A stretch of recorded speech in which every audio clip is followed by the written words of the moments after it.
vais rebondir sur l'image proposée tout à l'heure par Sylvain Conan, le drapeau russe sur un char burkinabé.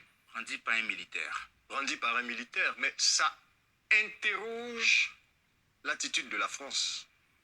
Et je voudrais me permettre de dire un mot là-dessus. Allez-y rapidement. La France, c'est un pays ami. Et ce qu'un ami doit à un ami, ce n'est pas l'amitié, c'est la vérité. On n'a pas à dire à la France, en tout cas nous, Ivoiriens, ce qui plaît à la France, mais ce qui peut sauver et la France et nous-mêmes. Kouyo l'a suggéré tout à l'heure, la terre est ronde, la terre tourne. Traduction africaine, le mauvais chemin que tu traces aboutit derrière ta case. Ce que tu sèmes, tu le récoltes. Et la France est aujourd'hui en train de récolter beaucoup de choses que la France a semées en Afrique. L'armement dont on parle, hyper sophistiqué, mais peut-être que ça vient de la Libye. Peut-être que ça vient de la Libye.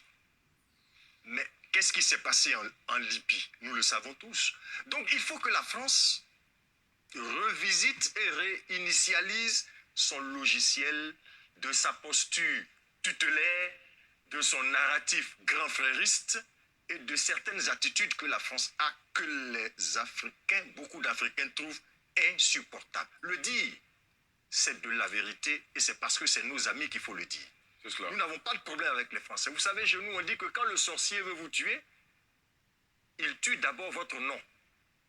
C'est-à-dire qu'il tue votre réputation, votre image. Et une fois que votre réputation est détruite, mais vous êtes mort. Ce que la Russie fait, en réalité, et le président Macron en a parlé quand il rencontrait les ambassadeurs, il dit qu'il y a une guerre hybride, qui est à la fois économique, qui est à la fois communicationnelle, mais la Russie a développé une communication tellement forte, notamment sur les réseaux sociaux, qu'aujourd'hui, la France ne peut pas suivre le rythme. Et tous les jeunes Africains qui sont sur les réseaux sociaux ont l'impression qu'ils ont un gros problème avec ce que j'appelle le complexe du malin génie français. Il faut que les Français revoient cette posture-là, parce que nous autres, qui ne sommes pas forcément russophiles, on ne peut pas accepter la poutinisation de l'Afrique de l'Ouest. Très bien. Monsieur, voilà, vous voyez, là, comme j'ai pour habitude de dire, hein, les diplômés africains, hein, là on est en plein dedans, hein, schizophrénie, ils sont en contradiction, ils sont corrompus, ah ça c'est certain, là on ne peut pas dérober, hein, ils sont corrompus, ça c'est sûr et certain, corruption morale et ensuite corruption matérielle. Donc je dis, ces diplômés africains là, ils font un usage caricatural de leurs connaissances et de leur savoir. Bonjour à tous, donc je me présente, Djoubian, c'est mon surnom sur le net, je suis un panafricain très convaincu, n'en déplaise à ces messieurs, et je suis accessoirement seulement spécialiste de la France. Bon, la vidéo d'aujourd'hui, en fait, je tenais à revenir sur le cas de madame Nathalie Yamb. Alors, j'ai titré tapis rouge à madame Yamb. Ah oui, il faut rendre à César ce qui appartient à César, il faut rendre à madame Nathalie Yamb ce qui lui appartient, c'est-à-dire la liberté d'esprit. C'est la même qui fait trembler, hein, l'élite française et surtout les dirigeants français. Et la France-Afrique, tout naturellement.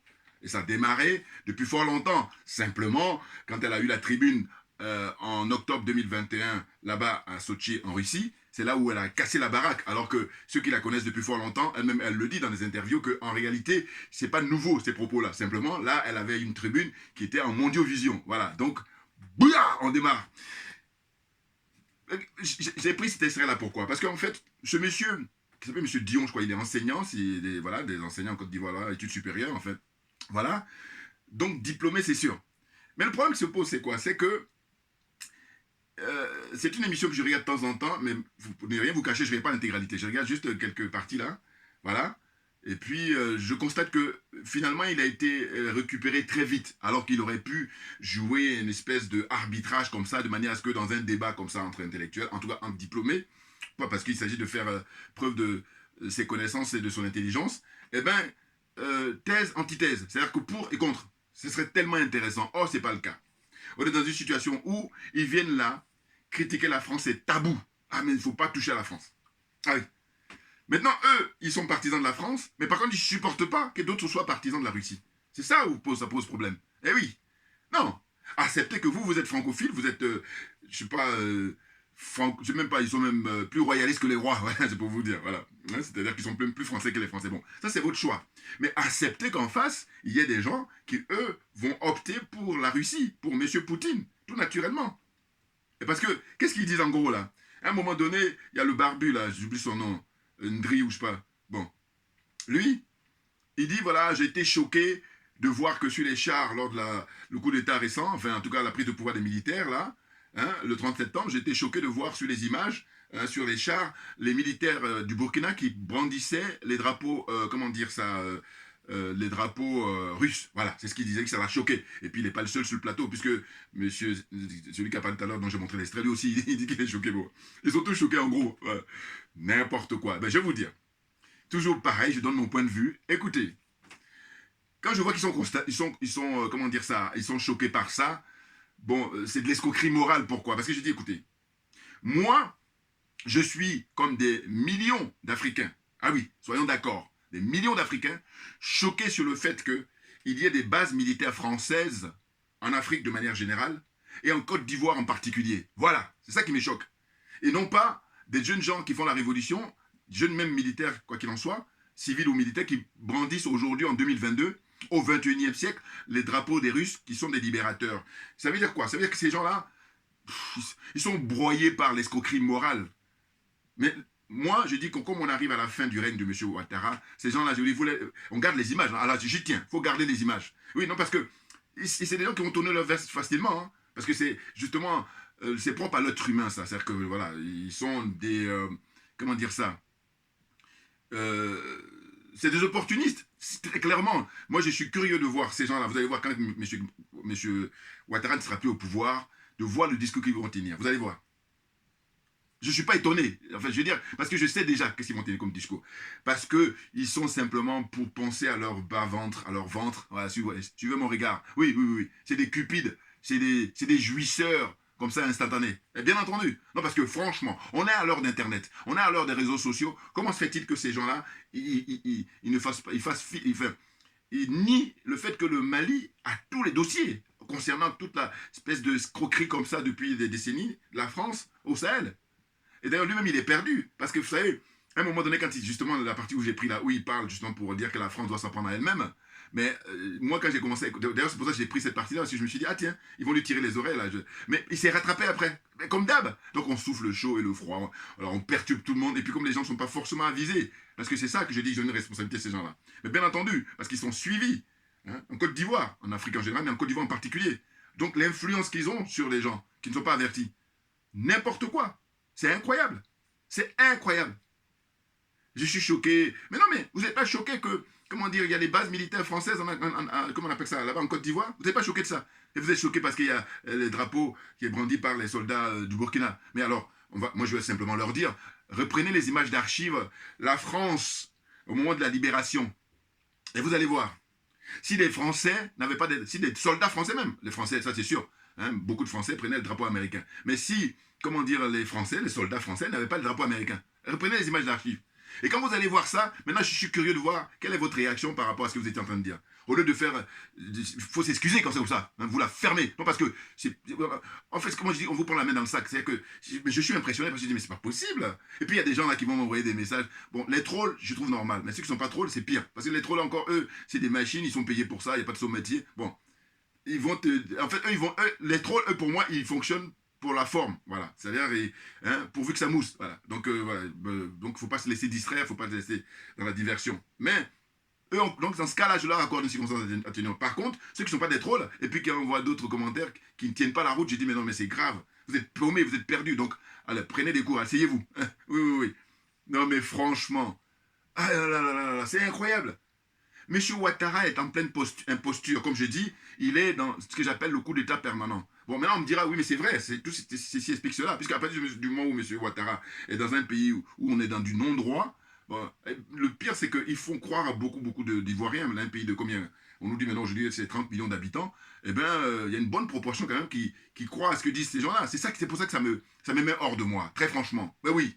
Parce que j'ai dit, quand on n'était pas à l'époque d'Internet, à l'époque des réseaux sociaux, on peut comprendre. Comme je disais souvent, à cette époque-là, il y a combien, 30 ans, 40 ans, hein, c'était des professionnels et des gens avisés qui n'étaient pas très nombreux à avoir toutes les informations. Mais aujourd'hui, hein, des mômes qui sont au primaire, toutes les informations, pourvu qu'on veuille bien. Ben oui, c'est tout simplement ça, puisque tout est mis à la disposition. Ah, c'est incroyable. Donc, je disais, pour revenir à Madame Yamb, tapis rouge, madame. Ah bah oui, oui, oui, oui.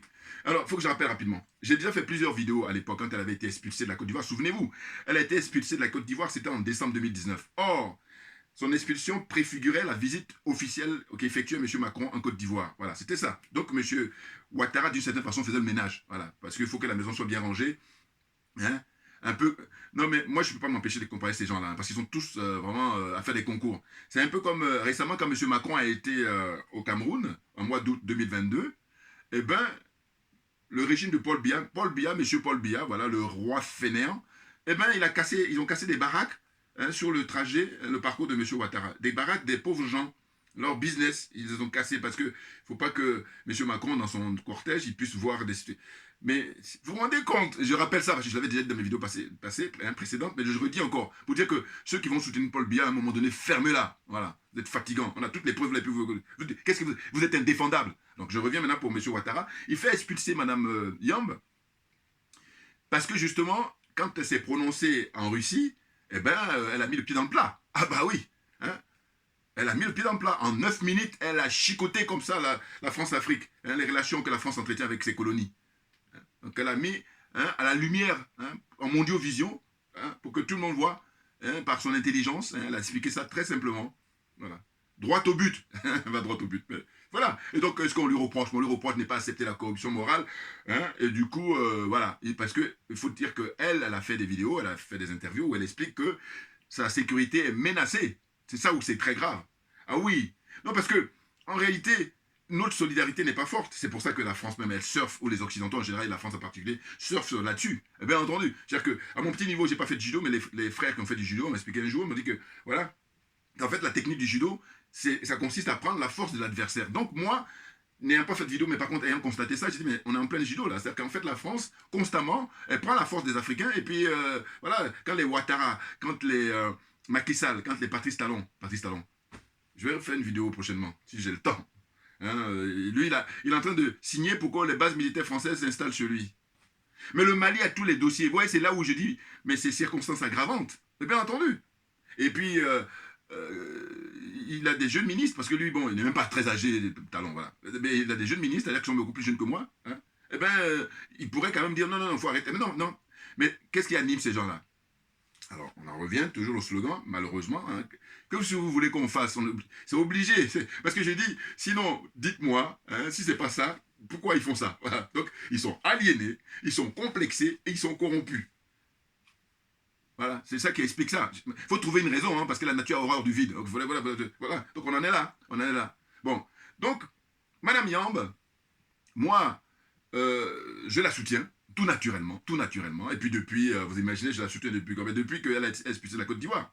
Eh oui, parce que c'est là où tout le monde a pu voir ce dont elle avait dans les tripes. Ah oui, parce qu'elle parlait avec ses tripes là, tranquillement, sereinement.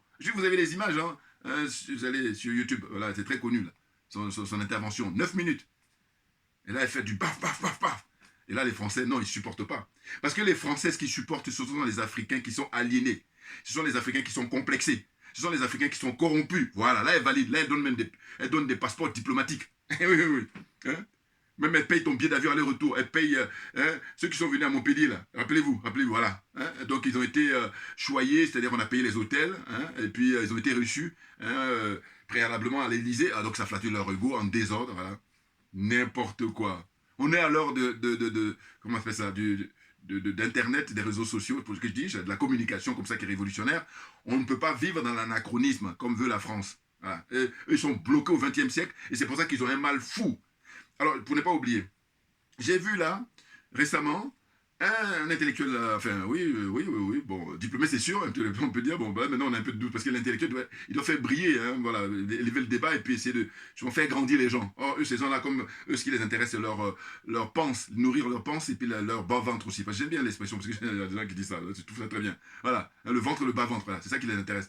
Donc, c'est un intellectuel, enfin, voilà, connu en Côte d'Ivoire, ici aussi, qui s'appelle Stanislas Zézé, voilà. En fait, j'avais vu son bouquin, c'est sorti il y a maintenant 1 an ou 2, je ne sais plus. Et puis, j'ai regardé ça de loin, parce que le titre était un peu accrocheur. Il parlait de ces chaussettes rouges là-bas. Mais par contre, je me suis efforcé à écouter son interview. Il était passé sur RFI il n'y a pas longtemps. Et il lui pose la question comme d'habitude. Hein, et je dis, ben voilà, quand j'ai vu ça, j'ai dit, voilà, ils sont en train de tester. Comme ils ont des gens comme Tidiane Thiam, et ben, ils testent encore. Parce que eux, ce qu'ils font, c'est quoi? Ils font leur casting comme ça. Hein.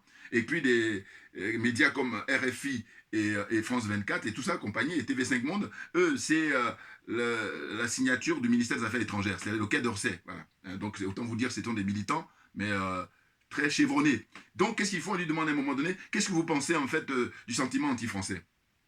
Ça revient.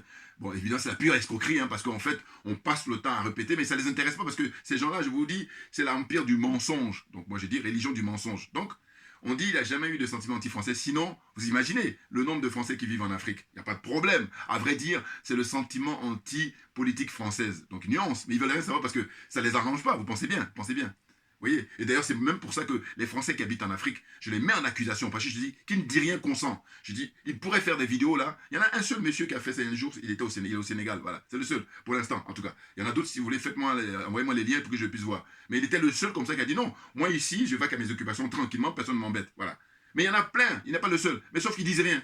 Voilà. Et c'est pour ça que M. Macron et compagnie, ils se confortent là à mettre comme ça sentiment anti-français. Pas du tout. C'est le sentiment anti-armée française, on est d'accord. C'est le sentiment anti-français FA, on est d'accord. Et puis qu'est-ce qu'il y a encore? Les Africains aujourd'hui au XXIe siècle défendent leurs intérêts. Ils ont le droit ou pas? Question. Et ce qui est écœurant, ce qui est révoltant, c'est de voir que ces prétendus intellectuels africains, ou même des gens qui ont des bons postes, hein, aussi bien en tant qu'homme politique ou en tant qu'homme d'affaires, ou tout ce que... Eh bien, dans les débats, et puis les journaleux là, hein, puis voilà. Dans les débats, je vous dis, moi aujourd'hui quand je les écoute, et puis il y en a qui facilement disent... Oui, mais la France, elle défend ses intérêts. Ah bon? Eh bien, j'ai déjà dit ça dans une de mes vidéos précédentes. J'ai dit, mais écoutez, moi, je vis dans ce pays depuis 40 ans. Eh bien, j'ai jamais vu un Français dans un débat dire que les Africains défendent leurs intérêts. Jamais. Et je vous dis ça aujourd'hui, on est le 17 octobre 2022. Dans les commentaires, pareil, envoyez-moi les liens. Ça m'intéresse, ça m'intéresse. Mais oui, parce que moi, je suis, comme je vous dis, ma religion, c'est la vérité et la justice. Donc, je suis animé par rapport à ça. La vérité et puis la transparence, tout naturellement. Voilà. Donc, envoyez-moi. J'ai jamais vu. Quels que soient les niveaux, hein, un niveau social, hein, les niveaux sociaux, enfin, je veux dire, catégories, hein, socio-professionnelles, c'est-à-dire que quel que soit le rang, la personne dans la société. Hein. Jamais vu un Français, le coderme, voilà, dire les Africains défendent leurs intérêts, ou les Africains ont le droit de défendre leurs intérêts. J'ai jamais vu. Ah non. Peut-être que pour mes souvenirs, je me rappelle d'un monsieur qui s'appelait François-Xavier Verschave, voilà, qui a été président d'une association qui s'appelle Survie. Lui, à la rigueur, parce que par ses écrits, voilà, il défendait en fait le fait que les Africains ont droit hein, de préserver leurs intérêts, préserver leurs richesses, leur sous-sol, leur environnement, leur, comment on appelle ça, matière première. Voilà, il a écrit, noir sur blanc. Voilà. Et je pense qu'on l'a supprimé pour ça. Ah oui, oui, oui, moi je dis, tourne pas autour du pot. Allez-y vous faire foutre. Non mais, excusez-moi, non mais parce que c'est fatigant. Ils insultent l'intelligence d'autrui en permanence. Et là, l'intelligence des Africains, c'est depuis des siècles. Et ils veulent que ça perdure. C'est pas possible. C'est pas possible. Vous voyez? Donc là, on est gonflé à bloc pour dire que Madame Yamb, mais j'ai dit tapis rouge. Ah ben non, mais attendez. Mais qu'est-ce que ça veut dire aujourd'hui, en 2022, dire que oui, interdit de rentrer sur le territoire français? Mais non, mais attendez. La dame, elle vit en Suisse. Non mais, vous croyez que vous avez affaire aux journalistes là qui sont sur NCI? Mais non, non, elle est tranquille là-bas. Et d'ailleurs, j'ai dit quoi? J'ai dit, bon voilà. Toujours pareil, les Français, les dirigeants français, ils sont en anachronisme, qui les pousse ils sont aveuglés parce que la confiture est tellement bonne qu'ils sont perdus. Pourquoi? Parce que regardez, moi, toujours j'adore la réflexion. J'ai dit, mais si Mme Yamb était restée, elle me dirait, c'est un jour, hein, parce qu'on s'est croisés, c'était en décembre 2019, quand elle était venue accompagner le président Mamadou Koulibaly. Ils sont venus ici en campagne électorale, et donc voilà, on s'est rencontrés dans une salle là-bas, et où il a tenu son meeting, voilà. Hein, très rapidement, malheureusement, parce que ce jour-là, il y avait grève, et je disais que voilà, c'est malheureux, mais bon, moi je suis toujours pour dire que dans la vie, enfin en tout cas, c'est connu chez nous, il n'y a que les montagnes qui ne se rencontrent pas. Mais sinon, en tant qu'être humain, on est amené à se rencontrer, évidemment, ou à se revoir, parce qu'on voilà, comme je vous dis, on s'était vu, mais c'était très rapide, voilà, c'est sérieux comme ça. Voilà. Bon, mais ce que je veux dire, c'est quoi? C'est que en fait, on est dans cette situation-là où,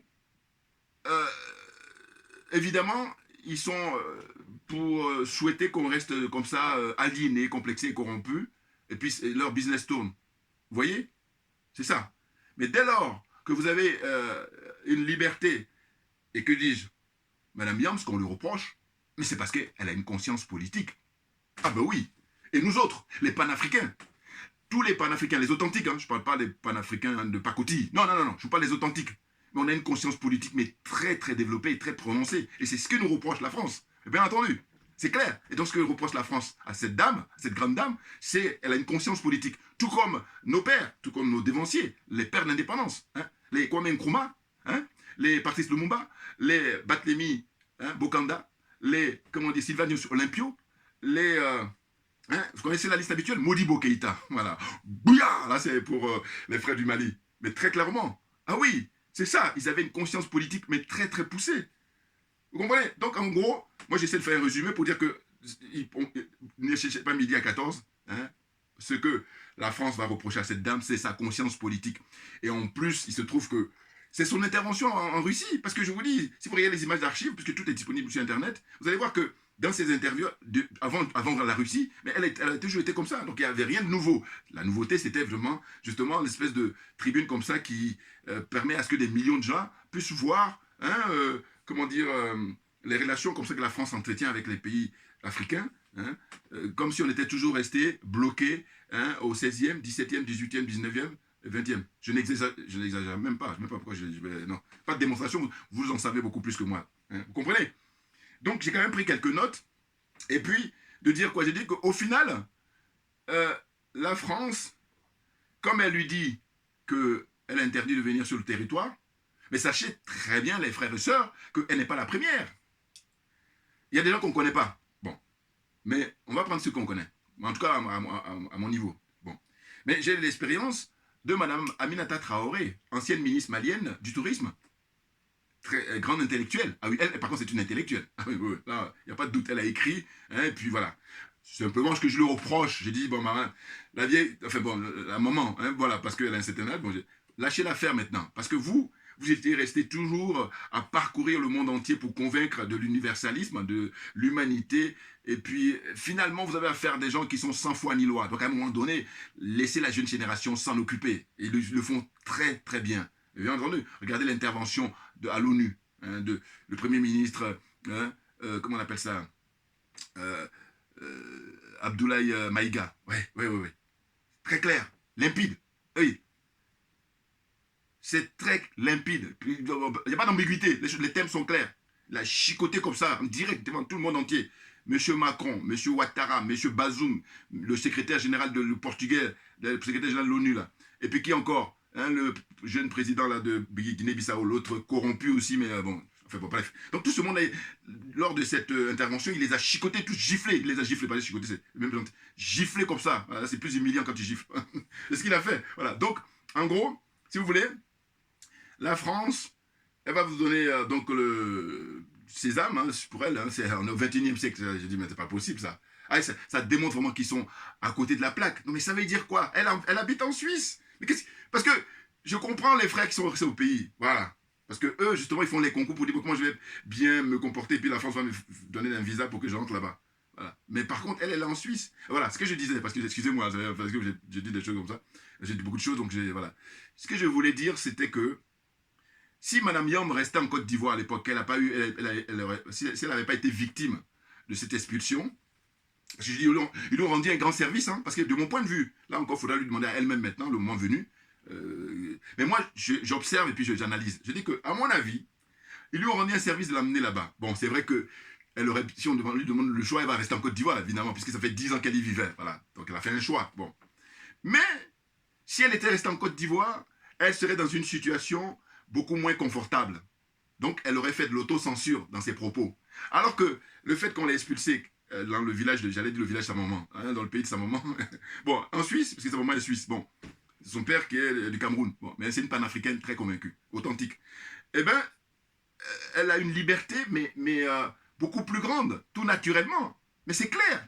Mais oui, parce que en Suisse, la démocratie, elle est quand même très en avance par rapport à la démocratie française. Ah ben oui, très clairement.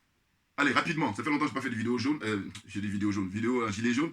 Je vais faire la parenthèse parce que il y avait eu des manifestations là, et puis il y a un frère panafricain qui m'a envoyé un message en me disant, mais qu'est-ce que tu fais? C'était ce dimanche là, la vie chère en France, ouais, donc ils sont allés manifester, et je lui ai envoyé un SMS de retour. Je lui ai dit, parce que ça me revient à l'esprit là. Je lui ai dit, écoute, nous on s'est arrêté à la manifestation des Gilets jaunes. Voilà, c'est terminus, tout le monde descend. C'est-à-dire que les Gilets jaunes ont mis à nu le fait qu'il n'y a pas de démocratie en France. Parce qu'on ne peut pas éborgner des gens qui manifestent pacifiquement, ça n'a pas de sens. On ne peut pas tuer des gens qui manifestent pacifiquement. On ne peut pas emprisonner des gens qui manifestent pacifiquement. On ne peut pas, qu'est-ce qu'il dit encore, hein? Des gens sont maintenant tenus de chaque week-end à signer pour dire non, non, je ne vais pas aller sur les Champs-Élysées. En fait, c'est n'importe quoi. Donc je dis voilà, il se trouve que moi, c'est ma qualité de spécialiste de la France, accessoirement, je dis que tous les mouvements en France, c'est-à-dire tout est orchestré par l'oligarchie, par le système. Voilà. Ce sont eux qui favorisent, ce sont eux qui sponsorisent. Ils font juste de la mise en scène. Et donc, beaucoup de gens ne sont pas au courant, donc ils croient que la démocratie, elle marche. Mais non, mais ils donnent l'illusion, c'est ça. Oui, oui. Et je vous dis, les Gilets jaunes ont fait terminer, tout le monde descend. Voilà, c'est là où on a vérifié s'il y avait réellement une démocratie en France, où on devait respecter, alors que c'est inscrit dans la Constitution, hein, le fait que les gens puissent exprimer leur, comment dire, leur choix, hein, leurs revendications. Alors que là, non. Parce que les Gilets jaunes, ils ont mis la barre très haut. Voilà. Et donc, moi, je me suis arrêté là. Donc, ce qui fait que je dis, quand le frère m'a dit, est-ce que tu veux... J'ai dit, non, non, non, non. Non, on s'est arrêté aux Gilets jaunes. Voilà. Après, j'ai argumenté, il a compris. Voilà, c'est simple. Bon, enfin, mon frère est averti aussi pour comprendre. Donc, je dis que Mme Yamb, le fait qu'elle soit maintenant là-bas, ici en Europe, hein, notamment en Suisse, eh bien, elle est libre. Elle a une liberté d'esprit beaucoup plus forte que si elle restait en Côte d'Ivoire. Parce que je suis sûr que si elle était en Côte d'Ivoire, je ne suis pas sûr qu'elle allait avoir comme ça... Regardez les vidéos qu'elle a faites depuis qu'elle est en Suisse. Eh oui. Parce qu'en Côte d'Ivoire, même si elle-même elle est libre, c'est vrai, mais il y a l'entourage. Parce que les gens ont peur. Oui, regardez la sœur Paul Thierry Ballet. Qu'est-ce qu'elle a fait de mal? Elle a voyagé régulièrement avec son passeport ivoirien, là-bas, comment dire, au Mali, et quand elle revient, elle se fait emprisonner, et puis on apprend qu'ils vont la envoyer maintenant à Korogo pour l'éloigner d'Abidjan, de manière à ce que, voilà, ça soit encore plus corsé, hein, ce qu'on lui inflige comme sanction, ou comme on appelle, torture morale, et puis peut-être physique peut-être, mais morale c'est sûr, voilà, morale ça c'est sûr. Et puis j'ai même appris, si je ne me trompe pas, qu'elle est un peu malade. Vous vous rendez compte? Et je vous dis, moi, je ne demeure pas que sur le fait que si quelque chose lui arrive de grave, c'est-à-dire que si jamais elle perdait la vie, la responsabilité incombe aux hommes et femmes politiques en Côte d'Ivoire. Ah oui, c'est pour moi, parce que Ouattara, il est dans son élément naturel, donc voilà, donc on le sait, il n'y a rien de nouveau. Par contre, non-assistance à personne en danger. Alors, évidemment, elle n'est pas la seule, puisqu'il y a beaucoup de gens qui sont emprisonnés pour délit d'opinion. C'est de ça dont il s'agit. Vous faites quoi? Vous êtes dans le mutisme, et puis ceux qui sont en religion, là, ils ne veulent pas qu'on dénonce ça. Comptez pas sur moi, hein. Comptez pas sur nous. N'importe quoi, des nazes. Enfin bon, bref. Donc, les notes que j'ai prises, pour ne pas oublier un peu, c'est quoi? C'est que j'ai dit, en fait, quels sont les diplômés africains qui ont la faveur de la France? Voilà. Bon, la liste n'est pas exhaustive, hein, vous comprenez. Mais vous allez sur Internet, vous allez... Il faut prendre le temps, par contre. Hein, puis vous allez trouver. J'ai pris comme ça rapidement Achille Mbembe. Bon. Achille Mbembe, voilà, il a la faveur, hein, c'est-à-dire que lui, on lui paye tout. Hein, alors que, paradoxalement, c'est quelqu'un qui, si vous revenez 10 ans en arrière, il était très critique par rapport à la politique française sur concernant les relations que la France entretient avec les pays africains. Et moi, ce qui me plaisait, c'est qu'il enseignait, comment dire, en Afrique du Sud. Et je lui dis, mais tranquille, tranquille. Et puis après, il donnait quelques cours aussi aux États-Unis. Et puis là, récemment, beaucoup plus récemment, il donne des cours en France. Alors là, ça te gâte. Et puis, je ne me suis pas trompé. Bon, c'est quoi? C'est que, vous savez que c'était lui le chef d'orchestre pour la cérémonie comme ça, espèce de mascarade et puis d'humiliation, d'insulte à l'intelligence des Africains. Là-bas, rappelez-vous, en octobre 2021 à Montpellier, moi j'y étais, nous y étions, voilà, avec ma campagne de lutte. Voilà, hein, vous avez les images sur Internet là encore. Et puis je peux vous dire que c'était extraordinaire. Ah oui. Hein. Extraordinaire pourquoi? Mais parce que quand on a pris le train pour aller de Paris à Montpellier, j'explique ça maintenant. Il y a eu des jeunes frères et sœurs qui allaient manifester aussi, mais qui étaient sans papier. Et ils se font faire arrêter à Nîmes. Parce qu'il y a Nîmes et puis après on arrive à Montpellier. Il y avait des flics en civil qui les ont débarqués, ils sont montés dans le train. Alors nous on aurait pu être supposés, mais simplement bon, voilà, c'est la grâce de Dieu, on va dire. Bon. Donc on est arrivé, puis on a été manifesté avec les banderoles et tout. Bon, j'ai déjà fait, donc regardez mes vidéos précédentes, vous allez voir. Ouais. Bon, enfin, bref. C'est pour vous dire que Montpellier, mais c'est très grave. On est au 21e siècle, monsieur Macron, qu'est-ce qu'il dit? Il dit, bon voilà, les chefs d'État africains, ils sont, comment on appelle, ringards. Voilà, on a fait des sommets et tout, puis rien n'avance. Donc maintenant, on va mettre le logiciel, soi-disant, au logiciel, on va le réactualiser. Donc qu'est-ce qu'il fait? Il invite des jeunes là, entrepreneurs, puis des Arthur Banga là, nazes comme ça, ils sont beaucoup plus jeunes. Et puis tu te dis, bon, moi ce que je comprends pas, c'est quelqu'un qui est plus âgé que moi, comme Ouattara, je comprends, il est dans la vieille école. Bon. Mais comment ça se fait que des gens qui sont très jeunes, avec une différence d'âge très importante, et eux, ils sont même pires que des gens qui ont 70, 80 ans. C'est ça que je comprends pas, je ne comprends pas. Alors que eux, c'est leur génération, les Internet. Voilà. Mais non, parce que la cupidité aidant, l'aliénation aidant, le complexe aidant et la corruption, alors là, c'est le bouquet final. Voilà. N'importe quoi, vous voyez. Donc là, j'ai dit Achille Mbembe, voilà. C'est des gens qui, eux, hein, ils sont l'opposé de Mme Yamb. Qu'est-ce qu'il y a encore? Il y a Felwine Sarr, pareil, opposé de Mme Yamb. Enfin, ils ne sont pas les seuls, hein, il y en a plein. Je vous dis, ma liste n'est pas exhaustive. Et j'ai dit, tous les journalistes africains d'origine voilà, tous les journalistes africains et d'origine africaine qui travaillent dans les médias français, RFI, France 24, TV5 Monde, tout ça. Pour moi, c'est ceux qui, justement, ils ont, comment dire, le laisser entrer, enfin le passeport ou tout ce que vous voulez, voilà. Hein, ils peuvent aller à volonté, hein, parce qu'ils servent l'intérêt de la France.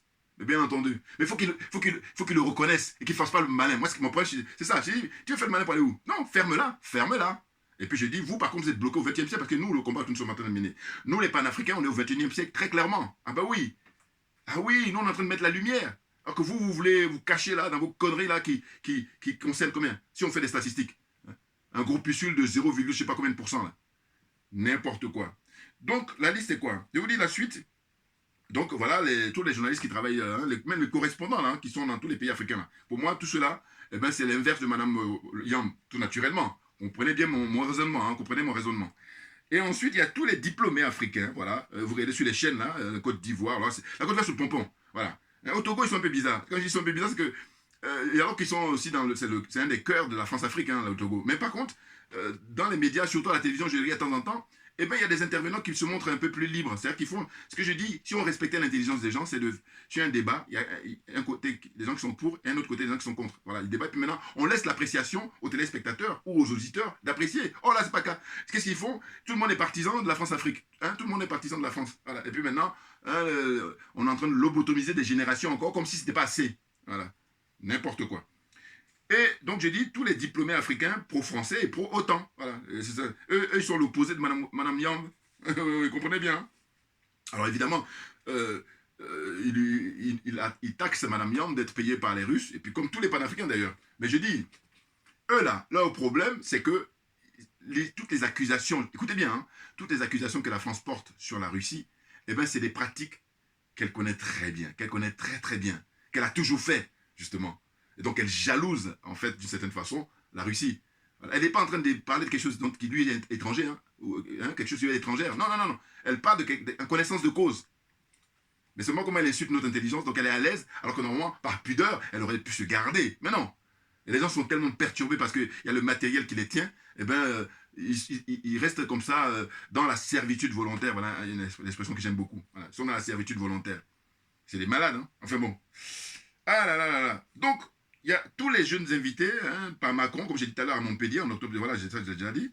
Et puis, il y a aussi Alain Mambonkou, voilà, qui lui, bon, bizarre, il chauffe le chaud et le froid. Voilà. C'est un intellectuel, un diplômé aussi, en fait, qui a enseigné aux États-Unis, et puis qui enseigne aussi en France, je crois que c'est au Collège de France. Et toujours bien habillé, distingué, c'est un Congolais, un Congo-Brazzaville, bon. Et en fait, lui, c'est un peu comme, comment dire ça, Achille Mbembe. C'est que c'est des gens qui sont critiques parce qu'il avait été invité initialement par Macron et puis il avait fait une très belle lettre pour dire à Macron, non, non, non, vous êtes là pour sponsoriser les dictateurs africains, donc ça ne m'intéresse pas. Eh bien, on aurait pu penser qu'il allait conserver cette position, mais non, quelques temps après, tac, ils l'ont récupéré. Ah, c'est dingue, hein? C'est dingue, c'est là où on voit la force morale qu'on peut avoir. Hein. Madame Yamb, là, elle fait preuve d'une force morale qui fait qu'elle aussi... Attendez, je vais vous dire. Cette dame, bon, dites-moi, elle a un bon niveau, c'est une cadre. Bon niveau, elle peut avoir son standing tranquillement, travailler dans une grosse boîte, elle travaille d'ailleurs, je crois que je ne me trompe pas dans ce qu'elle avait dit, une boîte de communication ou télécom au Nigeria, bon, elle a travaillé aussi au Ghana et puis maintenant en Côte d'Ivoire. Bon. Mais elle aurait pu rester dans la discrétion là-bas et puis elle gagne son argent, mais pactole, et puis elle vit bien. Hein? Elle prend plus de coups à comment dire, se draper, hein, dans le mouvement, dans la, comment on appelle ça, le militantisme. Hein? Donc il faut bien comprendre. Donc je disais, elle a beaucoup de mérite.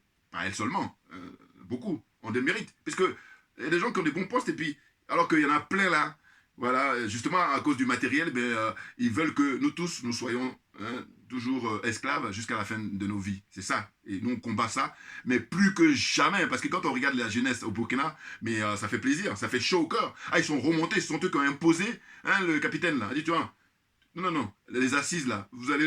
Et puis, il paraît que... Parce que là, on n'était pas là-bas sur place, mais on a écouté. Il paraît qu'ils étaient tous à attendre. Vous avez intérêt à le désigner, hein, sinon vous ne partez pas d'ici. Mais c'est clair.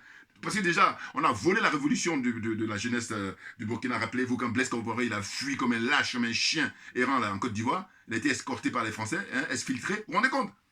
Et puis, donc, ils ont volé leur révolution en mettant un ancien Premier ministre, un ancien président national qui a travaillé avec Blaise Compaoré. Voilà. Et voilà comment il a fini. Mais, oui, parce que quand vous êtes dans la vérité, vous êtes tranquille. Très clairement. Même si on arrive à supprimer votre vie. Regardez Sankara. Sankara, je vous dis, tant qu'il y aura des êtres humains sur Terre, ce monsieur, ça va être grandissant. Ben oui, parce que les actes qu'il a posés en 4 ans, mais faites des études, regardez ce que tous les dirigeants du monde, voilà, même on va prendre le monde entier, même pas la France, soit de l'Afrique, voilà. Quand je dis l'expression, il a cassé la baraque. Un peu comme Mohamed Ali, hein, quand à l'époque, il refuse d'aller au Vietnam. Mais il casse la baraque, c'est qu'il sort du ring. Voilà, il prend le costume d'un homme politique. Il y en a combien comme ça? Voilà, donc c'est vraiment une perte pour l'humanité, tout naturellement. Encore qu'Ali, bon, ce que j'ai souffert, parce que moi j'aime beaucoup, hein, beaucoup d'admiration, et le pauvre, avec la maladie là qu'il avait, hein, le syndrome de, je crois, de maladie de Parkinson, et du coup, voilà, c'était terrible. Mais bon, hein, par rapport à, comment dire, le jeune capitaine Sankara, et Ali est parti un peu plus tard, mais bon, il a souffert quand même physiquement, et puis c'était terrible. Hein. Bon, enfin bon, je reviendrai le moment venu, mais en tout cas, je continue. Vous me connaissez. La dame qui dit votre digression, bon, c'est vrai, mais qu'est-ce que vous voulez? C'est la passion. Donc, pour la suite, c'est quoi? C'est que les précédents, voilà, j'ai donc expliqué qu'avant Madame Yamb, on avait interdit de séjour à Madame Traoré, voilà, l'ancienne ministre. Mais elle, voilà, le motif. Madame Traoré, Aminata Traoré, c'était que elle était contre l'intervention militaire française en 2012 au Mali. Elle dit que non, non, non, moi, d'abord, elle est anti-militaire, anti-militariste, voilà. Elle n'aime pas les militaires. Bon. Et donc, elle dit, elle ne comprend pas pourquoi hein, l'armée française vient là, dans son pays. Eh bien, le fait qu'elle soit contre l'intervention militaire française, elle a été interdite, à l'époque, de venir en France. Alors que elle, attention, à l'époque, en 2012, qu'est-ce qui s'est passé? C'est qu'elle a demandé un visa auprès de l'ambassade d'Allemagne, hein, pour passer par Berlin. Eh bien, les Français, comme ils ont alerté toute la communauté européenne, là, c'est Schengen, hein, c'est les frontières Schengen, eh bien, tout de suite, les Allemands ont refusé. Alors que normalement, s'il n'y avait pas eu la pression française, les Allemands, ils devraient laisser, parce qu'ils ne sont pas au même diapason là, que les Français. Hein, voilà. Les Français, c'est particulier, c'est singulier. Je parle des dirigeants français, on est d'accord. Voilà. Et puis aussi, je dis, tous les leucodermes, là, les Français blancs qui veulent nous aider, et non blancs aussi, allez-y vous débarrasser hein, de la classe politique française. Là, je ne dis même pas Macron, je dis la classe politique française, radicalement. Et puis quand vous aurez fini, vous venez nous voir. Là, vous allez venir nous voir. Sinon, c'est un préalable. Non, j'ai pas le temps. Je n'ai pas le temps. C'est là que vous avez à faire. N'importe quoi. Enfin bon, la suite. Donc je disais que Madame Aminata Traoré, là, et puis bon, maintenant, elle aussi, pareil, je l'ai rencontrée à Paris quand elle était de passage, ça remonte maintenant à quelques années. Voilà. Et bien j'ai dit, si jamais j'ai l'occasion de la rencontrer à nouveau, je lui demandais, mais madame, qui est-ce qui a permis à ce que 3-4 ans après, vous avez pu avoir maintenant comment dire, le visa pour rentrer en France? Ça m'intéresse. Alors, c'est pas très étonnant parce qu'elle a beaucoup d'amis à gauche, parce qu'elle est vraiment gauche-gauche. Là, je lui ai dit récemment, je lui ai dit, écoutez, madame, tout ce que vous avez fait, c'est tellement bien. Vous avez écrit, vous avez fait des conférences et tout, mais quand tu as affaire à des gens qui sont au niveau des valeurs à partager avec toi, ça tient. Mais c'est pas ça. Dans l'apparence, oui, mais dans les faits, rien du tout. Ils ont un mépris profond pour l'Africain. Ils sont négrophobes, ils n'aiment pas les Africains. Bon, et puis moi, je suis désolé, mais il y a la preuve tous les jours. Donc c'est pour ça que je dis, mon laissez-la faire, et ça va être pris en charge par les plus jeunes. Notamment la combattante, la lionne du Mali, hein, Amina Fofana, plus jeune. Voilà. Là, on attaque direct. Hein, pas de tourner autour du pot, là. Ça ne m'embarrasse pas avec les formules. N'importe quoi. Ça a assez duré. Donc, après Madame Aminata Traoré, à qui à l'époque on avait refusé de lui accorder un visa, c'est maintenant le grand frère, hein, le papa Salif Keïta. Salif Keïta, c'est quoi? C'est que le grand musicien, hein, très connu, hein, qui à l'époque avait été adopté par Ahmed Sékou Touré. C'est pour vous dire qu'en fait, il y a des choses qu'on ne peut pas expliquer. C'est-à-dire que ça nous dépasse. De sa jeunesse, il avait été adopté par Ahmed Sékou Touré. Bon, parce qu'il avait été rejeté comme il est albinos et tout. Mais lui, en fait, le fait qu'il ait fait deux vidéos, une vidéo en bambara d'abord, et puis une autre vidéo en français, où il a dénoncé le fait que la France vient piller les richesses africaines, et qu'il demandait à Ibeka, Koro, il dit grand frère, bon, t'es gentil, mais à un moment donné, là, maintenant, t'es plus à la hauteur. Donc, laisse la place aux plus jeunes. Et j'ai dit, c'était quelque chose de vraiment... il avait vu les choses avant l'heure. Parce que c'est quelques temps après que les militaires comment on appelle, le peuple est descendu et puis les militaires ont essayé de prendre le pouvoir. Vous comprenez, hein? Salif Keita. Et bien ça, qu'est-ce que ça lui a coûté? Ça lui a coûté qu'il a été blacklisté à tel point qu'il n'a plus d'invitation pour venir faire des concerts, alors que c'est l'un des plus grands artistes africains, hein, la zone francophone, même toute l'Afrique entière. Voilà. Très très grand musicien avec une voix extraordinaire. Vous voyez, hein? Et puis des albums de légende avec des morceaux et tout ça. Bon, hein? Voilà, ceux qui sont dans la génération, hein, Prin, vous connaissez, bon, allez tapez Prin, vous allez facilement trouver. Aujourd'hui, ce qui est intéressant, c'est que c'est facile à trouver les morceaux. Le morceau Prin, vous allez voir. Ou alors Manjou. Alors Manjou, c'est une spéciale dédicace qu'il a faite à l'époque justement à Ahmed Sékou Touré, qu'il avait adopté. Ça donne des frissons quand tu écoutes Manjou. Bon. Donc lui, il va en déplacement à l'époque. Ce que je dis là, ça remonte maintenant, je sais pas, avant qu'on renverse Alpha Condé là. Bon. Et donc arrivé à l'aéroport, vous savez, dans tous les aéroports internationaux, eh ben, il y a le pavillon d'honneur, où enfin voilà, le salon où il y a les personnalités, et puis surtout pour les chefs d'État. Donc lui, il avait droit à ça compte tenu de son rang, en tant que grand artiste. Et il arrive, on lui dit non, vous n'allez pas avoir accès. Il dit mais pourquoi? Il dit non, ça appartient à la France. Ah bon? Eh bien, il était sidéré. Mais très rapidement, il a tenu une conférence de presse, que vous pouvez retrouver là aussi pareil sur Internet, où il a convoqué des jeunes gens, voilà, des jeunes journalistes africains, là, et puis il leur a parlé tranquillement. Il a dit écoutez, moi j'ai un certain âge déjà, mais c'est pour vous. Lâchez pas parce que l'Afrique vous appartient. Les richesses de l'Afrique vous appartiennent. Oui. Donc vous lâchez rien. Et que moi, si je savais que ce pavillon-là appartenait à la France, regardez l'humiliation et la tristesse. On est en Guinée qu'on a créé. Hein. C'est pour ça que le colonel là-bas, il faut qu'il soit en symbiose avec les gens du Mali, hein, et puis Burkina Faso. Mettez-vous ensemble et l'union fait la force. Et là c'est une dynamique là qui est partie maintenant. On ne va plus nous lâcher. On ne va plus nous arrêter, j'allais dire. Bon. Et donc, il dit, il ne faut pas lâcher, rien du tout. Hein. Et il a précisé, il dit, si je savais, je ne savais même pas là-bas, j'allais être sorti comme un citoyen ordinaire dans l'autre parti. Mais là, je suis allé comme ça normal, parce que voilà, avant qu'il tienne ce discours-là de 5 minutes où il a dit à Ibeka de partir et puis de dénoncer hein, tous comment on appelle ça, tout ce que l'Afrique fait de mal aux Africains, et bien avant ça, il avait accès partout. Ici, on l'invitait dans tous les concerts. Salif Keita, c'est du très lourd au niveau culturel. Mais en plus de ça, voilà, il a posé un pas, je vous dis, ça me fait penser, dès lors que tu as ta discipline normale, je prends l'exemple de Mohamed Ali. Ali, c'est un boxeur, non? Mais il a brillé sur les rings, mais c'est surtout quand il a eu un engagement politique, c'est là où il a explosé la baraque, parce que sa notoriété est venue quand il a refusé d'aller au Vietnam. Voilà. Et donc on a des frères là qui ont des titres. Alors je dis, bon, celui qui débute, tu comprends. Quoi. Encore qu'Ali, dès le début, il a annoncé la couleur. Bon, maintenant on me dira, n'est pas Ali qui veut. Bon. Mais je veux dire qu'il y a des gens qui ont de la bouteille, c'est-à-dire qui ont eu des médailles. Au lieu de parler, ils ne parlent pas. Donc je dis, bon, dans ce cas-là, va dans une île déserte, et puis surtout, donne pas comment on appelle ça, d'interview, ferme-la, voilà. Non, parce que hein, quand on donne l'histoire du peuple noir, et puis de rester là, indifférent, ou alors même aider les gens qui nous oppressent, là, la coupe est pleine. Voilà, vous comprenez ce que je veux dire. Donc là, Salif Keita, voilà, c'est tout ça pour vous dire que, en fait, ce que vit Mme Yamb, là, aujourd'hui, quand on interdit sur le territoire français, mais c'est pas quelque chose de nouveau, hein, c'est leur procédé. Et encore, je vous dis, elle a reçu des menaces, hein, et puis ils ont même été dans son entourage, c'est-à-dire sa famille, son fils, qui est encore, hein, ses parents, pression pour lui dire qu'elle écrase, alors que non, Nini. Ah oui, mais au nom de quoi? Des millions depuis des siècles d'Africains meurent, et puis quand on a des gens de qualité, et puis qui ont décidé de, comment dire, sauver hein, la mémoire de ces gens-là, on dit non.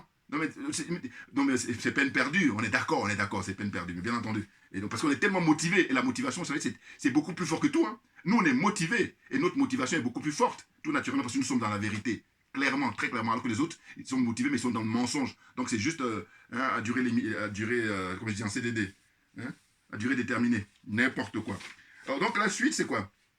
Il ne faudrait pas oublier hein, justement le choix paternaliste de la France et de Macron, en convoquant les jeunes Africains à Montpellier pour un sommet au lieu des rencontres avec les chefs d'État, mise en place depuis l'époque de Valéry Giscard d'Estaing. Voilà. L'humiliation pour les Africains depuis des décennies, à savoir un seul pays, convoque toute l'Afrique pratiquement. Vous vous rendez compte?